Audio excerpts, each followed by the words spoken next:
Nighttime is the right time for spooky stories. I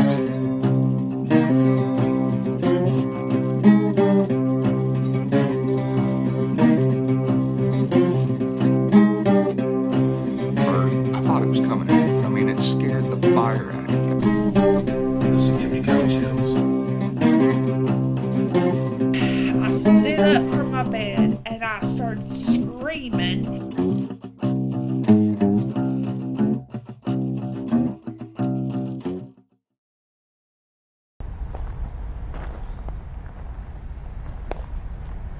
Good evening, ladies and gentlemen.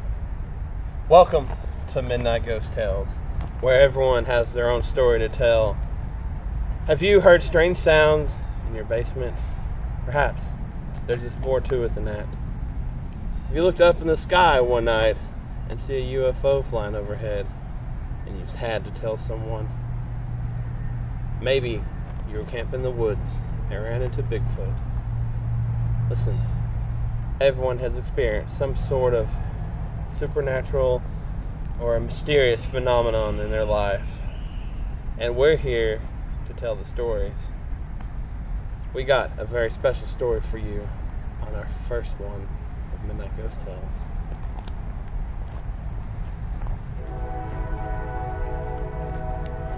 Tonight, ladies and gentlemen, we get to tell our story. It's a very personal story because it's all true. You may not believe us, and you don't have to. But just remember, if it ever happens to you, then you will believe. This first episode is called The Following.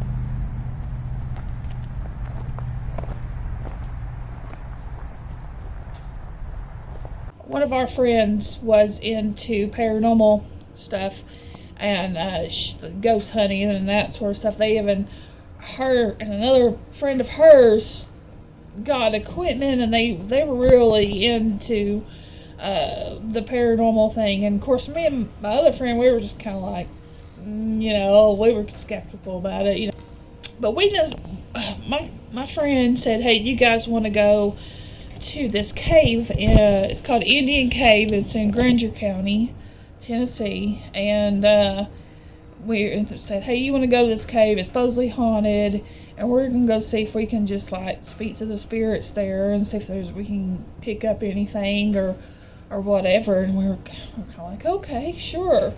We're just gonna go for the fun of it. "Hey, Stacy, I heard this cave is haunted. We should go check it out." So we go over there. We go into this cave. Now, this cave is just really open cave that you can just walk into. It's not real dangerous like in the first part of it. If you went further back, I'm sure you could, explore that cave would be, you'd have to be like an expert cave-in person. But the opening part, you can just kind of walk in and just get in there and sit on a rock and just kind of sit there.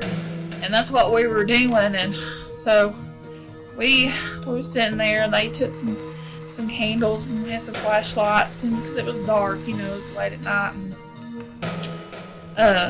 and they had their little recording device, and we were all just sort of sitting in a circle, be really, really quiet and still, and they'll do the talking or whatever. If anyone's here, please let us know. We just want to help you. Is there anybody here? And so they were sitting there talking like, "Okay, we're not here to harm you, and we're just wanting to, communicate with you. Do you have something you want to say to us?" We didn't hear anybody, nobody said anything, but we just kind of like chopped it up as like bat, or something that we just didn't see, an animal or something that we didn't see that was moving around or whatever. And so we leave from there. We go home. And that night was the first night that I started to have what they call night terrors. And so I went to bed, and that point where you're just about to fall asleep, I saw this black shadow come into my room, and it was like a male figure because it was a masculine figure, and it was grabbing at my arm. And I sit up from my bed and I started screaming, and I ran into the hallway.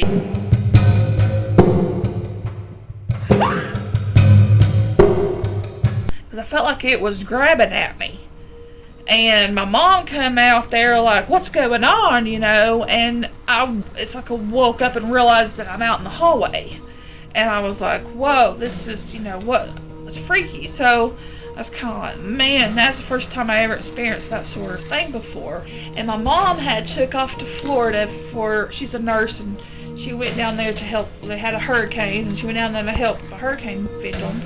And she was gone for like a week, and it was just me in the house. And when I was home alone, I'd hear noises downstairs, and I was kind of like, you know, I thought, well, I'm home alone, I'm, you know, imagining stuff because, you know, so I'm like, I call my cousin Josh, and I say, hey, can you care to come over and stay with me a night or two till my mom gets home, because I'm just freaked out. You know, I think I'm hearing noises, and I think it's just where, you know, I'm all home alone and everything. She's like, you know, I just kind of have these night terrors, and you wake me up and all this stuff. I'm like, yeah, sure, I'll come by, you know, after school, we'll hang out. And like I said, the following night it was going to be like a big get together. We was going to watch some movies and all that.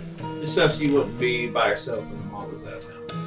I came over and stayed at Stacy's house one night, and she didn't kind of get the story initially about going to the cave and all that stuff at first, and later she just kind of started telling me, and it was weird. She was watching her brother's dog, and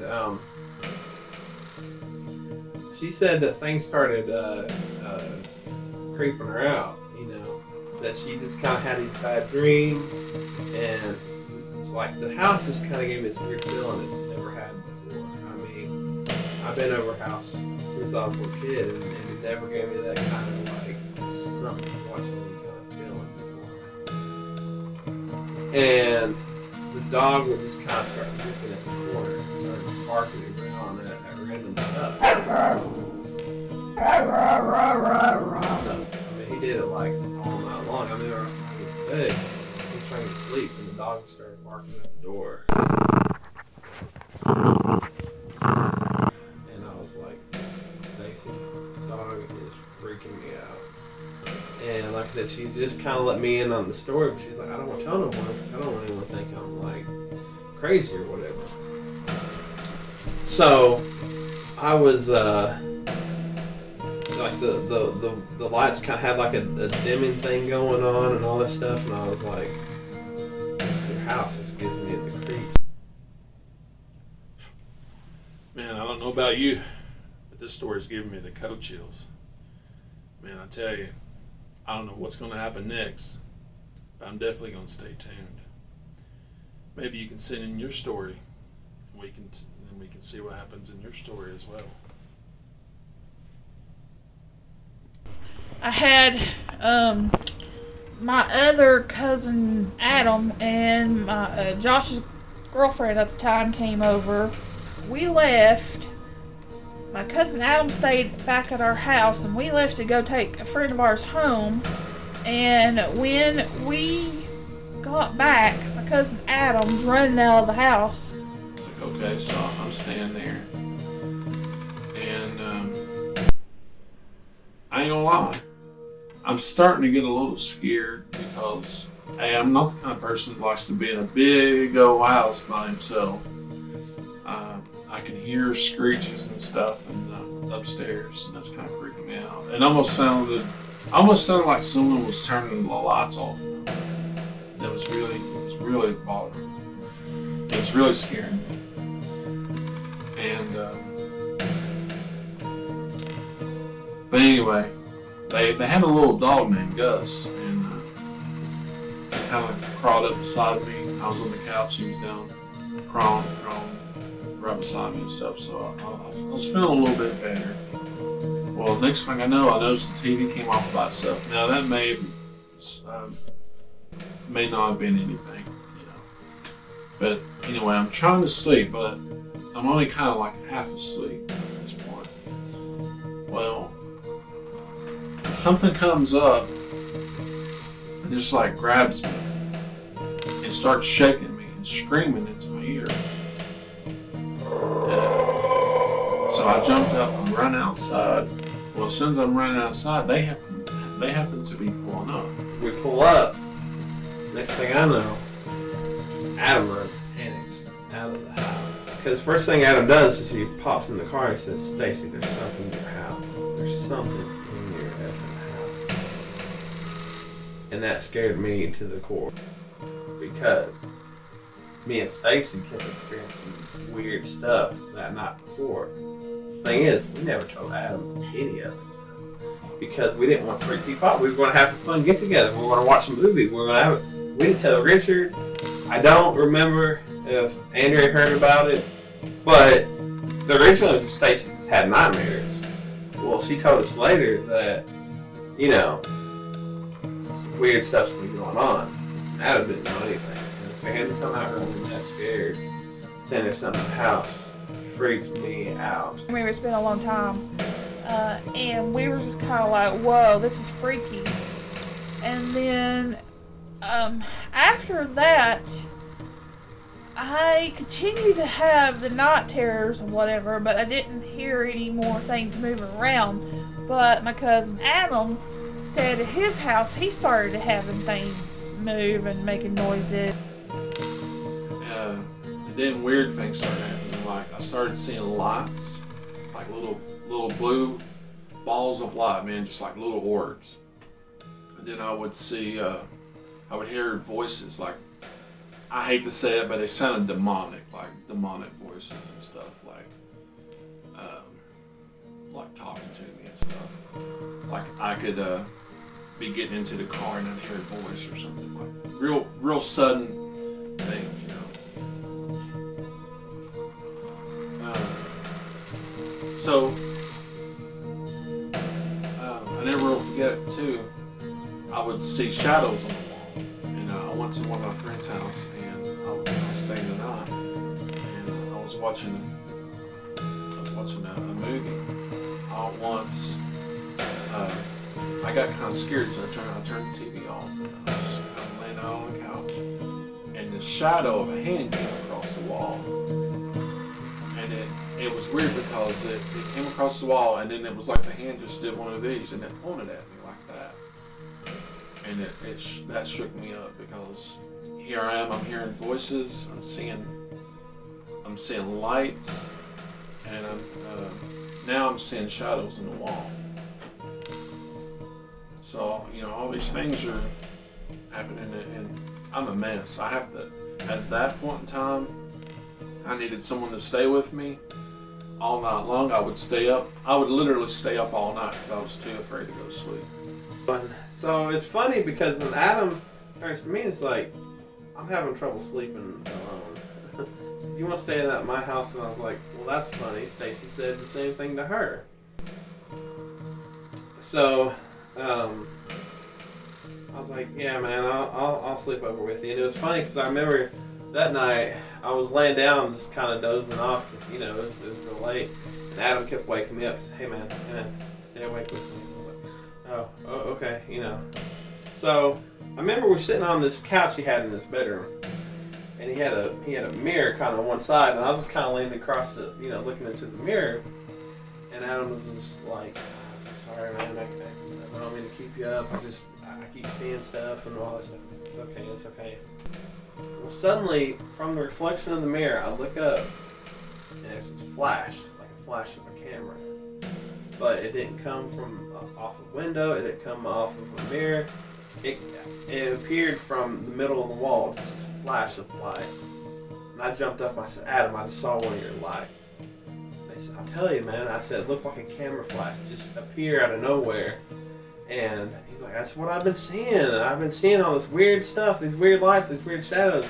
And at that moment, I was believing, but I was also kind of skeptical. I was like, I don't know, man, maybe it's just in his head, I don't know. But when I saw that, I said, I actually saw one of your lights. I can't believe it. It had to be something. I mean, it wasn't dreams, it was like physical things actually happening to me. And still to this day, I have no answers to it. Was there mysterious, paranormal creature from the cave and did it in the following of Stacy and Adam. Maybe you have something following you today. Well, we want to hear it. Once again, Facebook, YouTube, email address. We want your story. We don't know if there's going to be more Midnight Ghost Tales. Only you can decide that. Without your story, you don't have a story. Send it in. We'll find out what happens next time on Midnight Ghost Tales.